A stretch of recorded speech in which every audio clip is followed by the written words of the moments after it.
This is going to be a little non-traditional.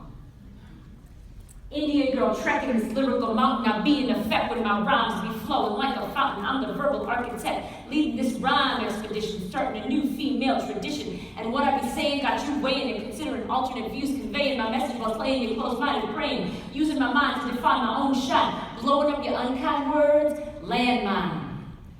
Right?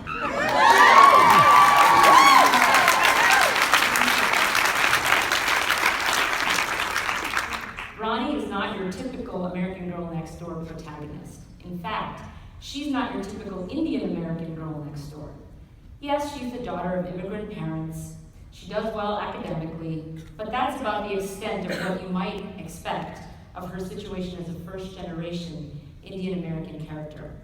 RANI offers something new in terms of diverse young adult protagonists, something I've come to think of as diversity within diversity, particularly among Indian American YA characters. RANI's diversity starts with where she lives. That's the first diversity within diversity. The remote, tiny Hawaiian island of Molokai. That island is at the forefront of Native Hawaiian cultural and political activism.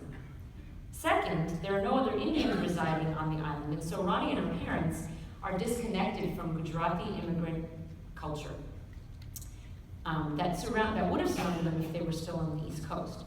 Third, RANI struggles with what I think she'd call brown guilt for living a somewhat economically privileged life made possible by the money her family makes selling Native Hawaiian residents the Western things she feels contributes to the destruction and oppression of their local culture.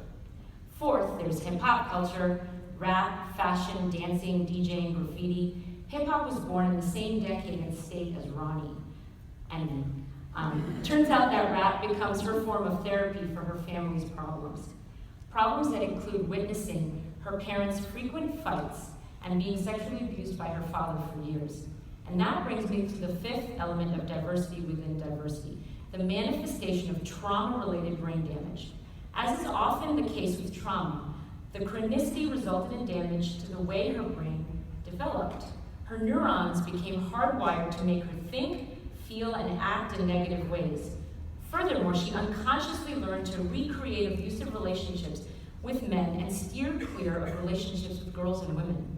For these reasons, RANI is chronologically and intellectually 16, but emotionally, and in terms of her identity and interpersonal relationships, she's delayed. She's been conditioned to see people in life only in how they make her feel. And it was my aim in writing RANI's character to show how a teen with these issues one-dimensionally sees and interacts with people in the world. She's book smart, but she thinks in simple sentences, not in flowery prose. I can sum it up by stating that RANI doesn't have the luxury to struggle solely with usual teen angst issues because she's been her father's object for her entire life within the complex cultural milieu. Before she can even get to coping with normal teen development, she has to become woke, as today's youth say, to the nuances of the dysfunctional role she's played in her family. Only then can she begin to separate from it. Unfortunately, the topic of misogyny and sexual violence is always timely, and given the current political climate, it's as pressing today as ever. When verbal, physical, and sexual control and violence damages a child or teen's self-worth and brain development, the youth can't just stand up and say, "This is wrong, stop hurting me, you're thwarting my development." It doesn't work like that. And if the family, surrounding culture, or peer group remains silent and complicit, the damage is reinforced. RANI opens our eyes to the intricacies of the long-term effects of sexual abuse on youth, and I'm certain many youth who suffered such trauma can relate to her. But it's not only sexually abused youth who'll be able to relate to her. RANI's negative view of herself, the way she interacts and relates with people, depicts an entire section of the teen world that is underrepresented in YA fiction. And I should know, I'm a child and adolescent psychiatrist. I talk to these teens every day in my office. Teen girls and boys who think, feel, and act very much like RANI. Teens who've been through different types of negative experiences, whether individual, familial, peer, or societal, that shape their brains in different ways but manifest in similar ways as RANI: negative thoughts, feelings, impulsive, self-destructive behaviors, inability to sustain long-term healthy relationships with men and women, girls and boys.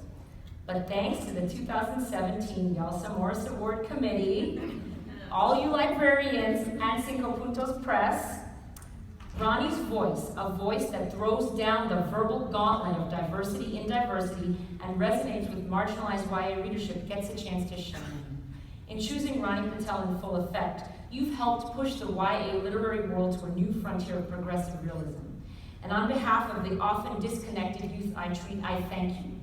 I'll leave you with part of a slam poem RANI wrote about her relationship with her mother. And I'm going to try not to cry. Okay. Until Mom sees me.